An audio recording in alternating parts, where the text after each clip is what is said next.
We're back with another 2021 rookie profile. Is Kellen Mond a heat seeker? Gotta watch and find out.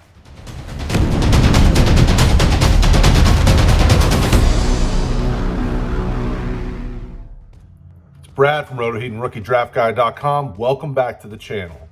If you haven't visited with us before, welcome. It's nice to meet you. I'm Brad. I am going to be your host in this video. If you have been with us before, we appreciate it.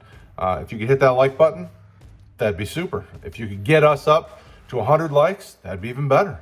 If you could share us with all your friends, your grandma, your neighbor, whomever, that'd be great too. Let's get this video up to 100 likes and let's get this channel up to 3,000 subscribers. That'd be huge. Don't forget, also check out RookieDraftGuide.com. All right, every video I ask you a question so we can keep this conversation going below in the comments. This video is no different. Is Kellen Mond a guy that you're drafting in your Superflex rookie drafts? Pretty simple question. Could be a yes, no. Obviously, I'd prefer a little more than that. If he is, let me know why. Let's talk about him in the comments below. Kellen Mond is an interesting cat. You know, he was a 4-star prospect coming out of IMG, which, you know, for those of you that are in the Devy world, in the scouting world, IMG tends to pump out some highly sought after prospects, you know, in when it comes to recruiting and kids get from high school into college. IMG's one of the places to be, you know, Mater D, IMG, St. Thomas Aquinas. I mean, there's quite a few of those big name high schools that every year have some guys that people want. And in the 2017 class, Mond was one of those guys. He was actually, when you look at like Rivals, 247, places like that, he was one of the top dual threat quarterbacks in the draft class, or in the rookie class coming into college. Obviously, he's not top 3 in this draft class, but he's an interesting prospect. You know, 6'3", 6'4" in the 220 range. You know, depending on what he weighs in at. It wasn't that he had a bad college career. You know, think about coming out of high school. I mean, he set all sorts of records at IMG. He went to, you know, the All-American game. I mean, he was very highly regarded coming out of high school. And then when he went to college, he continued to develop. He's kind of a weird case. So, you know, all 4 years at Texas A&M, played, you know, in at least 10 games every season. His completion percentage continued to grow each year, which, you know, that's a plus. We want to make sure guys are developing in, you know, especially areas like delivering the ball and making sure that they complete more passes. You know, his freshman year, 51% completion percentage, you know, 1,300 yards, 8 touchdowns, 6 picks. Like, it wasn't great. Sophomore year, you know, 57% completion percentage on almost twice. I mean, he completed more passes than he attempted the previous year. After that, you know, 3,100 yards, 24 touchdowns, 9 picks. So 2018 was kind of his highest yardage season, but then it keeps growing. So he had almost the same amount of attempts in 2019. So in 2018, he had 415. 2019, he had 419. He completed 61%, you know, so he's continued to jump. Now, there was a bigger jump between freshman and sophomore. We saw a little bit more from sophomore to junior, and junior to senior, we saw a little bit as well, 63% as a senior in 2020. You know, only threw 297 balls, though, in 2020.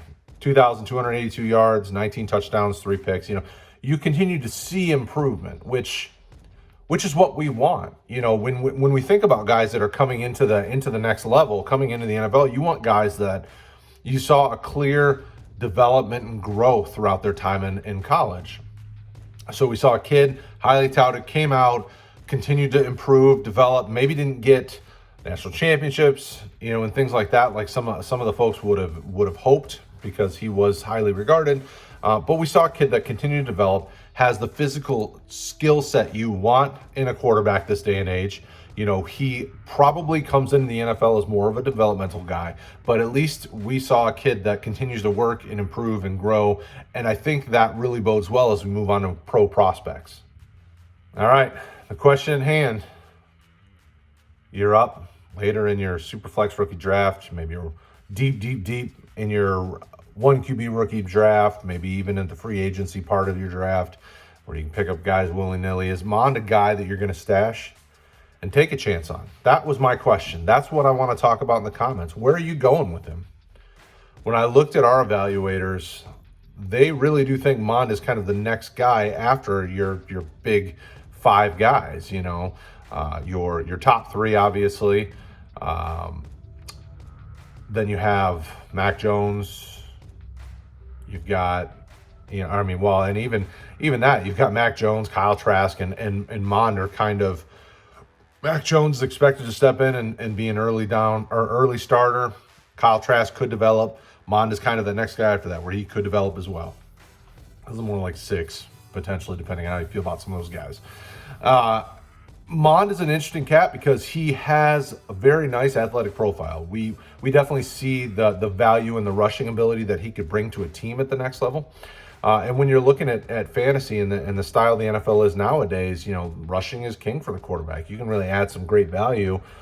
Think about, the guys who are your high-end QBs in fantasy right now. They have plenty of rushing to go with. You still see guys like your Matt Ryans who really don't give you a ton, and those are back in QB1 type players, and maybe even just inside the top 10. But adding that rushing ability like Kellen Mond can do can be very intriguing. Now, the issue that our guys are seeing, and I do see some of it as well, is the arm strength, the early on in college issues with accuracy. Even as he moved on, over a 60% completion percentage his final 2 seasons. We already talked about that. So we're seeing some qualities that are concerns he's working on and he's developing. And that's what, like I said, what you want to see. This guy definitely profiles as kind of a developmental quarterback that could wind up being something at the next level. He could wind up being either a really high-end backup or a guy who could be a starter. So there is that potential there. But think about how many quarterbacks have come out recently, as well as in this draft. The thing that you have to start to think about is he just kind of gets squeezed out by the guys who are just ready to go and ready to step into play. That's why when I asked, are you touching him late in your drafts? Is he kind of a priority free agent pickup that you're stashing? Depending on your league type, everybody's got those taxi squad guys that have something about him that you're just really intrigued by, and you want to stash him and see what happens. Like Mond fits into that profile because he can do a lot athletically. He can do some good things passing the ball.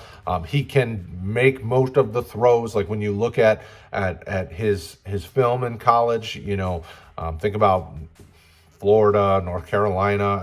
Look at 2020 and you really do get kind of the sense all the way around. You get as good, as bad, as everything in between. He definitely does better when he gets into a rhythm, and he can really get, kind of moving that mental clock quickly, speeding things up and getting the ball out quickly. So think about those types of offenses he would fit in really nicely with. He does a pretty good job with his decision-making. He's grown in it every year. And I think with the right coaching and the right staff, think of if maybe he goes to a team that is known for developing quarterbacks. Obviously Shanahan's are always equated to that type of person or that type of coach. If he goes to a person like that and he can sit and develop for a couple of years, he might be able to turn into something. And with that, in your rookies drafts, especially in Superflex, if you can get guys that are sleepers that you can stash and sit on and see what happens, that can return huge investments for you and huge value for you in the long run. That being said, this is a guy that you're really taking a shot on the dark with him until we see where teams value him at and where he goes in the draft. He's going to get drafted. It just depends where. It depends on the team that's developing him. It'll be an interesting draft season for a guy like this because there's not a lot of red flags, when it comes to character. Seems like a really smart young man who's continued to develop in areas that he knows were weaknesses. He gives you the feeling that he's somebody you want to take a chance on and see what can happen. So let me know in the comments below. What are you doing with Mond? Are you drafting him? Is he a priority free agent? Where's he at for you? Don't forget, as always, keep the conversation going. Facebook, Discord, Twitter, here on YouTube. We appreciate everything you guys do to help make Roto Heat the great community it is. Don't forget, share this with everybody. Let's get this out to the world. Let's keep growing Roto Heat. We love you guys. We'll talk to you again soon.